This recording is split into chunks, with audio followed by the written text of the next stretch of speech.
Bonjour, une nouvelle année commence et j'avais très envie de profiter de ce podcast pour vous parler de ce moment de transition. L'année 2021 c'est fini et une nouvelle année commence. Cette nouvelle année, comme chaque année, apporte de l'espoir. Comme le veut la tradition, on présente ses bons vœux à sa famille, à ses amis et à ses connaissances en souhaitant à tous du bonheur, de la joie, de la réussite et bien sûr une très bonne santé. Je profite d'ailleurs de ce tout premier podcast de l'année pour vous présenter tous mes bons voeux pour 2022. Mais vous vous en doutez, si j'ai choisi ce sujet, ce n'est pas pour vous parler des traditions, mais plutôt de la prise de bonnes résolutions qui accompagne souvent chaque début d'année. Le truc, c'est que je me suis tout simplement posé la question, à titre personnel, de savoir si ça servait vraiment à quelque chose de se fixer de bonnes résolutions qui, au final, dans la majorité des cas, ne tiendront pas. On a pris l'habitude chaque année, on se dit, allez, cette année je vais arrêter de fumer, je vais me mettre au sport ou je vais manger plus sainement. Selon nos aspirations, on choisit de nouveaux objectifs. Chaque année, on se promet de faire les choses mieux ou autrement. Comme vous le savez, quand un sujet m'interroge, j'aime bien faire des petites recherches pour voir ce qu'il est dit sur le sujet. C'est une façon de voir ce que les autres en pensent puisque souvent les articles sont fondés sur des études sérieuses. C'est donc toujours intéressant de découvrir ce qu'il en est dit. C'est ainsi que j'ai découvert que plusieurs études, dont une importante américaine, démontrent que cette habitude des résolutions reste importante, même si nous savons qu'une grande majorité d'entre elles ne seront pas tenues. Cette étude annonce que seuls 24% d'entre nous arriveraient à tenir leurs bonnes résolutions, ce qui entre nous me paraît quand même pas mal. Enfin, jusque-là, je ne vous apprends pas grand-chose. Par contre, j'ai découvert, d'après la même étude, que le 1er janvier reste quand même un jour parfait pour faire le point et choisir de s'engager par de nouvelles résolutions. Cette étude explique que le 1er janvier serait le jour le plus propice à la prise de décision et nous encourage à poursuivre de nouveaux objectifs. On peut se demander pourquoi le 1er janvier est si important. D'après cette étude, le premier jour de l'année est un moment marquant qui nous aide à nous débarrasser de nos anciennes habitudes pour commencer un nouveau départ. Le 1er janvier est donc un repère temporel important pour fixer de nouveaux objectifs. J'ai trouvé que cette idée était intéressante pour la partager avec vous, bien qu'en y réfléchissant, tout ceci me semble juste logique et cohérent. Tout ce qui débute nous amène à y fonder plein d'espoir, que ce soit une nouvelle histoire, un nouveau travail, une nouvelle vie. On espère toujours que le nouveau soit beaucoup mieux que l'ancien dans tout. Mais quand on y pense, a-t-on besoin d'attendre d'être au 1er janvier chaque année pour prendre nos bonnes résolutions? Bien sûr que non, on peut heureusement les prendre à n'importe quel moment de l'année. C'est parce que votre objectif sera nouveau que vous vous sentirez motivé. Souvent, on fait un petit bilan rapide de l'année passée et on espère que cette nouvelle année sera meilleure que celle qui vient de se finir. Certaines situations peuvent le justifier, surtout en cette période de crise bien sûr, mais il faut bien dire que finalement, même quand notre année passée n'a pas été mauvaise, on espère que la nouvelle sera encore meilleure.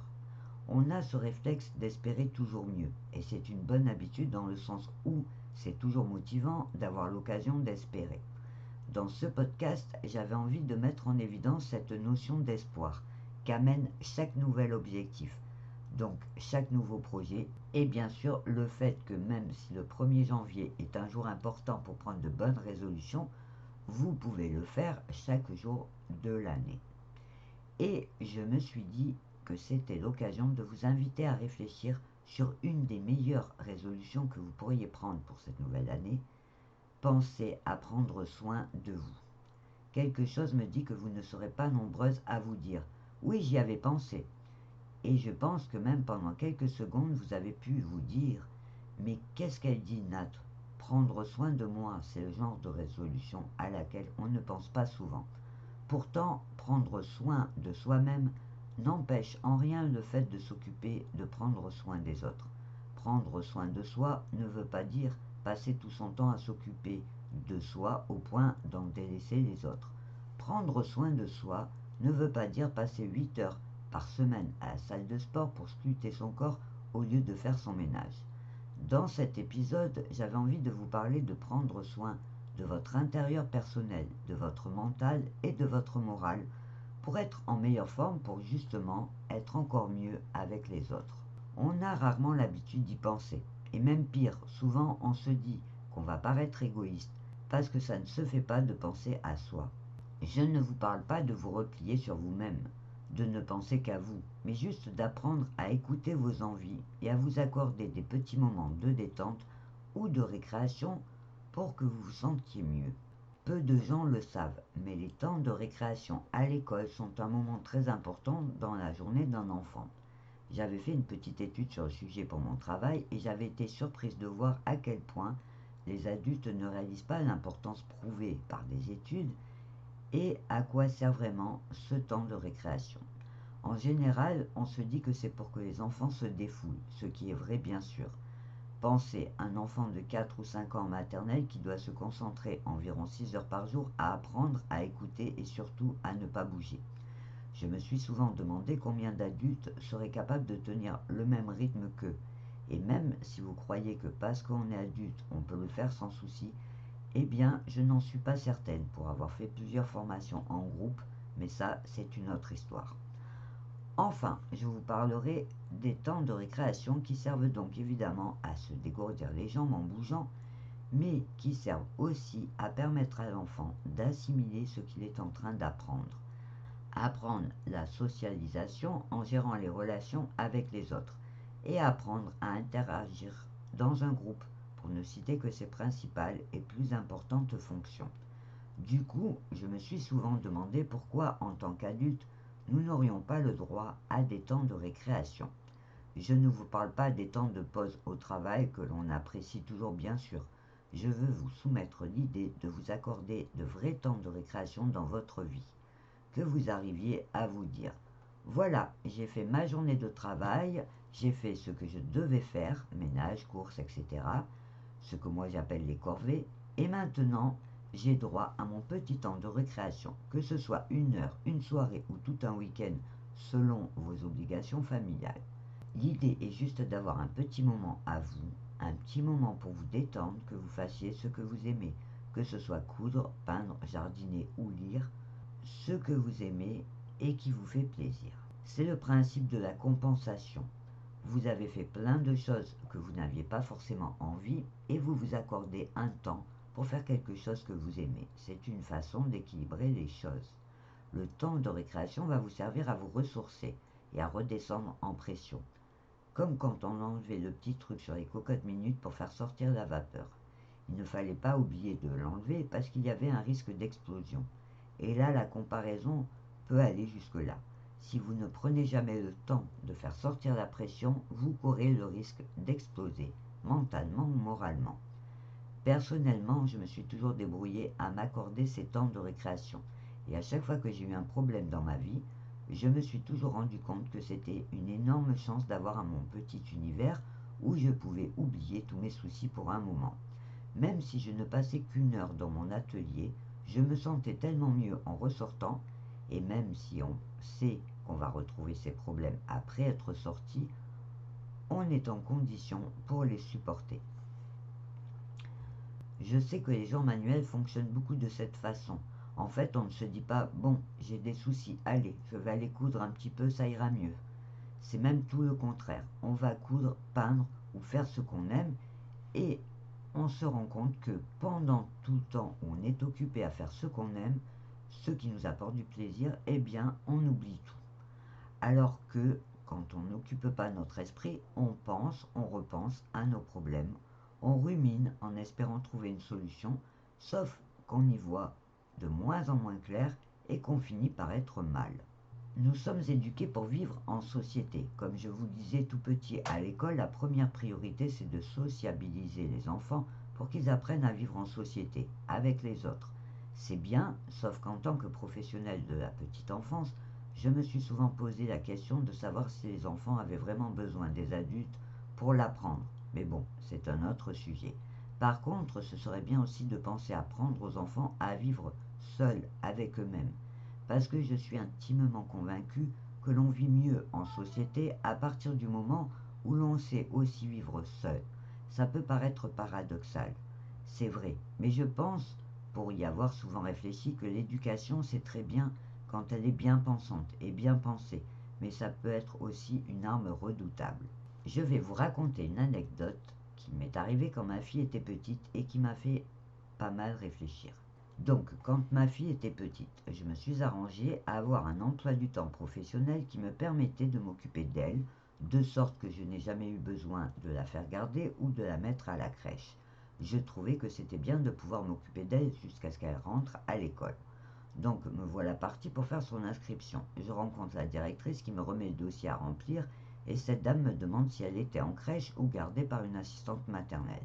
Donc je lui explique que j'ai choisi et réussi à m'arranger pour la garder jusqu'à ce qu'elle rentre à l'école. Je trouvais que c'était une chance de pouvoir le faire pour ma fille et là je sens comme un malaise. En fait, la directrice m'explique que ça allait être dur pour ma fille de s'habituer à me quitter, qu'elle n'avait jamais été avec d'autres enfants. Enfin, en résumé, je n'avais vraiment pas bien fait de ne pas faire comme tout le monde. Je suis reparti un peu surprise par cette réaction. J'ai fait 5 mètres en me disant mince, je croyais bien faire et je me suis trompé. Mais heureusement, ma raison a repris le dessus. En ouvrant la portière de ma voiture, je me suis dit que c'était n'importe quoi. Je voyais bien que ma fille était impatiente d'aller à l'école pour avoir plein de copains et de copines. Heureusement, je n'avais pas précisé à cette dame en plus que ma fille était fille unique. Mais je peux vous dire en toute objectivité que ma fille n'a jamais été sauvage, bien au contraire. Elle a fait sa rentrée trop fière de devenir grande. Elle m'a toujours fait mon gros bisou pour me dire au revoir sans jamais pleurer. Et ça s'est toujours très bien passé. À côté, j'ai pu voir des enfants habitués à la crèche depuis leur plus jeune âge, en pleurs, s'accrocher à leur maman pour qu'elle ne parte pas.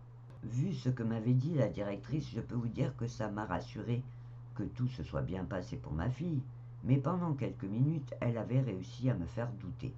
C'est une petite anecdote personnelle, pas si grave. Cette dame s'est juste trompée dans le fond, mais dans la forme, elle a quand même réussi à me faire croire que c'était mieux qu'un enfant aille à la crèche plutôt qu'il soit élevé avec sa maman.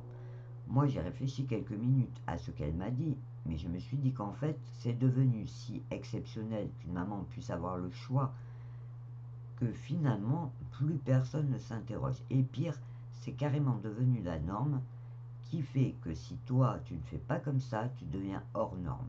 Je me suis un peu éloigné de mon sujet du départ pour vous parler de l'éducation. Le but étant, par ce détour, de mettre en avant le fait que l'on nous apprend tout jeune à penser à l'autre et aux autres pour bien vivre en société. Mais personne ne nous apprend à penser à nous. On peut même lire dans certains magazines des fois des phrases comme ça fait du bien d'être un peu égoïste ou soyez égoïste, pensez à vous. Ce qui sous-entend qu'à partir du moment où tu décides de t'intéresser à toi, pof, tu deviens égoïste. Pourtant, on pourrait aussi prendre le problème à l'envers. Si tu n'as pas l'habitude de faire attention à toi, comment pourrais-tu prendre soin des autres? Si tu n'es pas bien moralement ou mentalement, comment tu pourrais offrir quelque chose de bien aux autres? Donc, malgré tout ce qu'on peut lire ou entendre, je reste persuadé qu'il est essentiel de prendre soin de nous en s'accordant des petits ou des grands moments récréatifs pour se vider la tête et se ressourcer. Avoir l'impression que l'on choisit toujours un petit peu sa vie, quel que soit ce que vous aimez faire. Si votre plaisir est d'aller vous promener, de jardiner, de peindre, de faire de la pâtisserie ou de bricoler, s'accorder un moment pour le faire à chaque fois que vous en aurez la possibilité ne sera jamais du temps perdu. Sans compter que vous pourrez, dans bien des cas, partager ce petit moment avec vos enfants ou vos petits-enfants par exemple, et ainsi vous créer de super souvenirs. Et si vous êtes seul, et que ça vous ennuie de coudre seul dans votre atelier, alors n'hésitez pas à vous renseigner pour trouver un club qui vous permettra de rencontrer d'autres personnes qui partagent votre passion. Et s'il n'existe pas de club dans votre commune, n'hésitez pas à voir autour de vous. Il y a sûrement des dames qui seraient ravies d'apprendre ou de partager votre passion.